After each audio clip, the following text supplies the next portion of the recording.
Le monde va mal, très mal, et nous le sentons tous. Mais vous vous demandez sûrement, y aura-t-il une issue favorable à cette situation? Ou alors, la situation que nous connaissons actuellement ne va-t-elle que s'aggraver?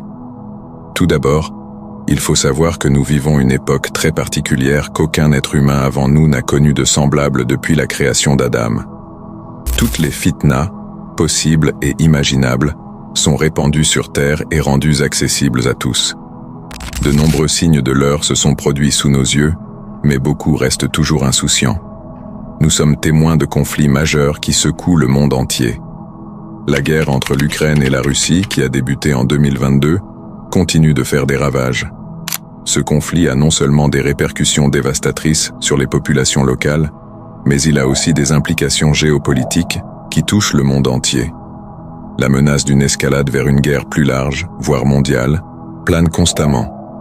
Récemment, la Russie a ordonné de préparer son dispositif nucléaire et de le laisser actif pour pouvoir être utilisé à n'importe quel moment.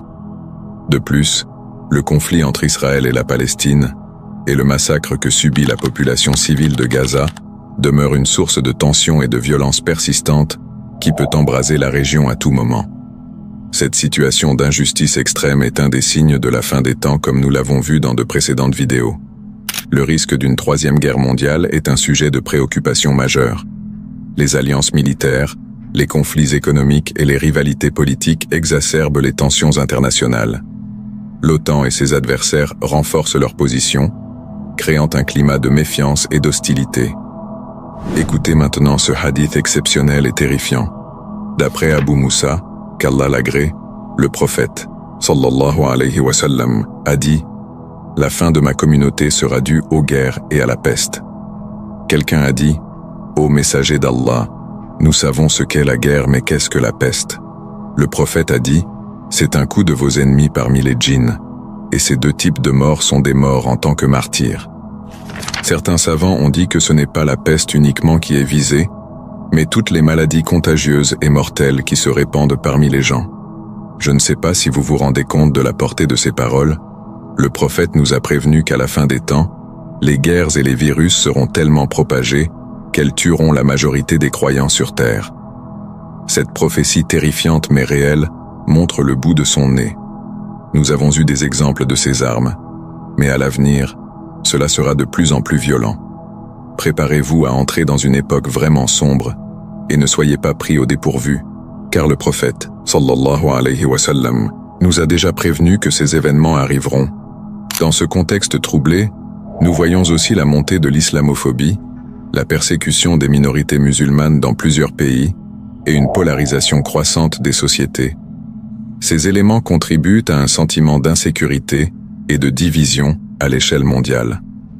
La haine du musulman et de l'islam a atteint des sommets dans de nombreux pays non musulmans. Nous savons maintenant que ces événements sont précurseurs de l'arrivée du Dajjal, qui a pour but de combattre les croyants et de les séduire. Et le prophète, alayhi salatu wassalam, nous a aussi prévenus de cette situation. Écoute ça. D'après Saouban, qu'Allah l'agrée, le prophète, alayhi salatu wassalam, a dit « Les différentes communautés sont sur le point de se regrouper contre vous comme se regroupent les gens qui mangent autour d'un plat. » Une personne a dit « Est-ce que la cause de cela est que nous serons peu nombreux ce jour-là » Le prophète, sallallahu alayhi wa sallam, a dit « Ce jour-là, vous serez plutôt nombreux, mais vous serez comme l'écume du torrent. Allah va retirer des cœurs de vos ennemis la peur qu'ils avaient de vous, et il mettra dans vos cœurs al-wahan. » Une personne a dit « Ô messager d'Allah, qu'est-ce que al-wahan » Le prophète, alayhi salatu wassalam, a dit « L'amour de l'ici-bas et le fait de détester la mort. » Nous voyons ici que le prophète a annoncé qu'à la fin des temps, les croyants seront la cible de beaucoup de communautés. Et nous le voyons plus que jamais aujourd'hui. Il faut que vous sachiez que la situation que nous vivons est eschatologique, et que tout mal qui nous atteint vient d'abord de nous-mêmes, comme nous rappelle ce hadith.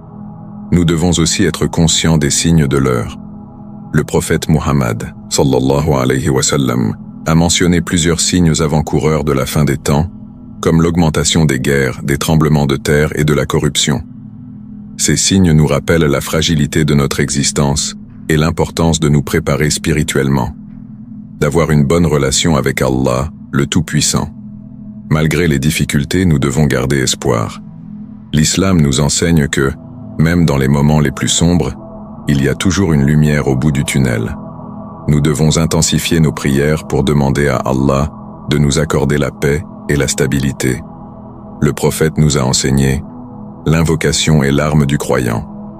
Bien que le monde traverse des périodes de turbulence et d'incertitude, notre foi en Allah est la seule chose qui peut nous sauver.